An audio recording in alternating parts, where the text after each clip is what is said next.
click the link below to join the Outsider Club right now. Find out how to avoid and profit from the economic collapse. Hey everybody, I'm Christopher Green. You're tuning in to AMTV Alternative Media Television.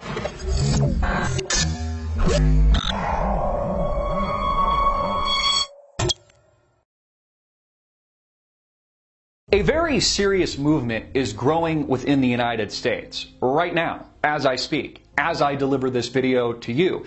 A very real and very serious movement for secession.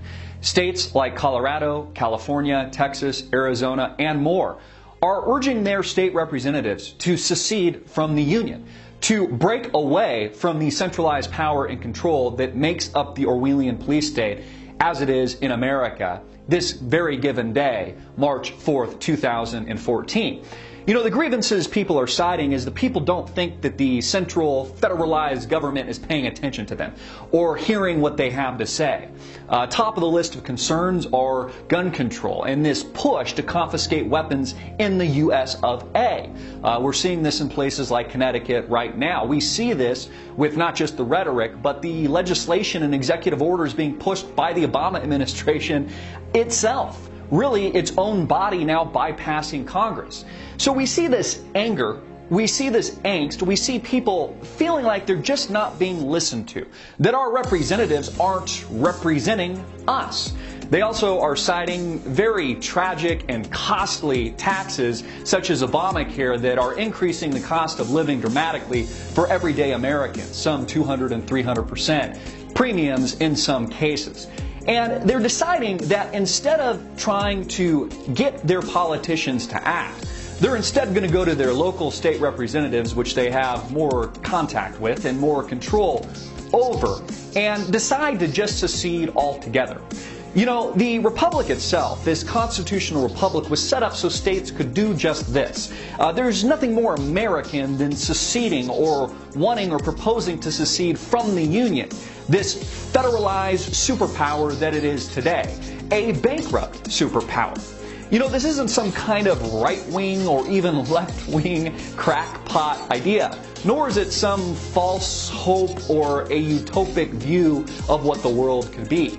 It's a very real thing and a very serious reality that is taking shape and is taking place and gaining momentum state by state all across the Union today. You know, people citing so many grievances, people so angry the way things are headed, angry that their phone conversations and their text messages are being wiretapped by our Orwellian centralized power that makes up the national spying agency as it is today. People don't like the drone strikes of innocent civilians and children and American citizens, as was the case as the murder of Anwar al-Awlaki and his teenage son not too long ago. People don't like people like Christopher Dorner being lit up in a ball of flames, a fireball set by the local police department without judge, jury, or representation from an attorney.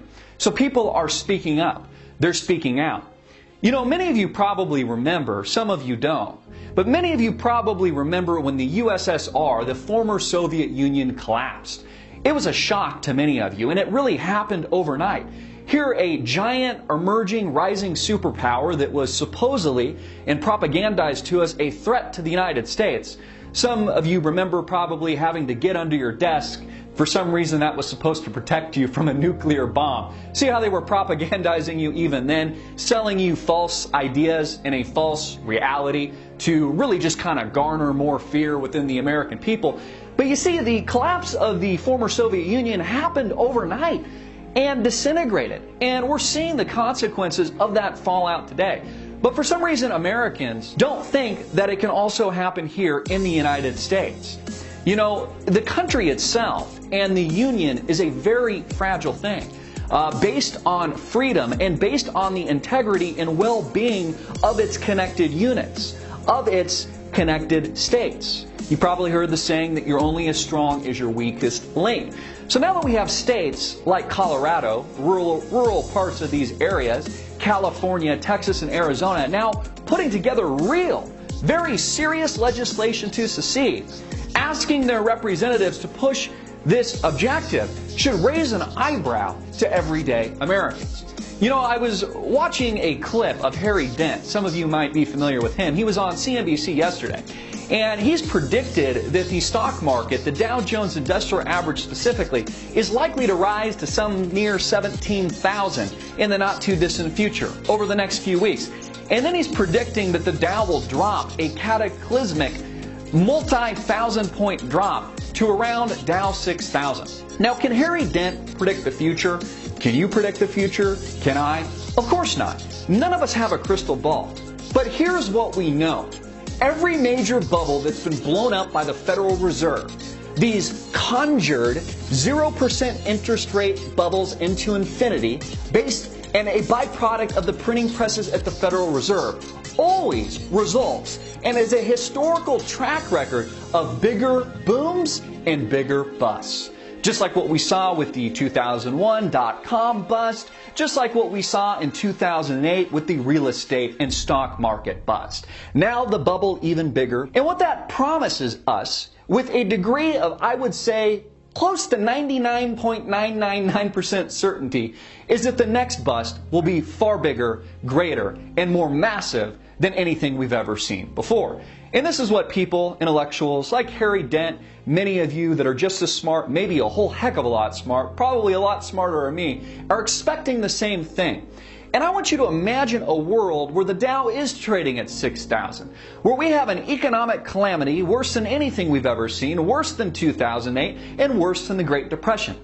If you don't think the secessionist movement is picking up steam now and gaining strength, imagine what it's going to look like under those circumstances. Imagine the anger. Imagine the palpable rage coming from the regular John and Jane on the street, who no longer feels represented at all and is honestly being taken over by an Orwellian centralized force known as the federal government today. Do you not think that these people will be in support and help these movements to garner and gain even more steam in the not too distant future? These are all very important things to think about. I want to hear your thoughts. Do you now support a secessionist movement in your state, or would you be open to it in the not too distant future? Because folks, this is where it's all headed. You know, if you can't control your representatives, if you're not being represented by those people, then the states themselves and the people have every right to secede from that union. And it's exactly what's happening now, state by state by state. Again, you're only as strong as your weakest link. And this is what's happening in America. I'm Christopher Green. Get it out everywhere. Make it viral. Hard hitting it in your face. Click that link below and share it everywhere. I think we see another correction crash that is larger than the last one. Every bubble, and these are bubbles, have taken us to new highs, and every crash has taken us to new lows. So this is hitting right at that trend line, about 17,000, maybe several weeks from now, where we would hit this, and then the next downside target would be around 6,000. So this is actually a big pattern. By when? It's easy to spot. By when? By 2016. So that's it takes 2 to 3 years for a major crash. Yeah, that is soon. Ron and Son, and what do you I think this will be that? the most dangerous period in people's lives in investing.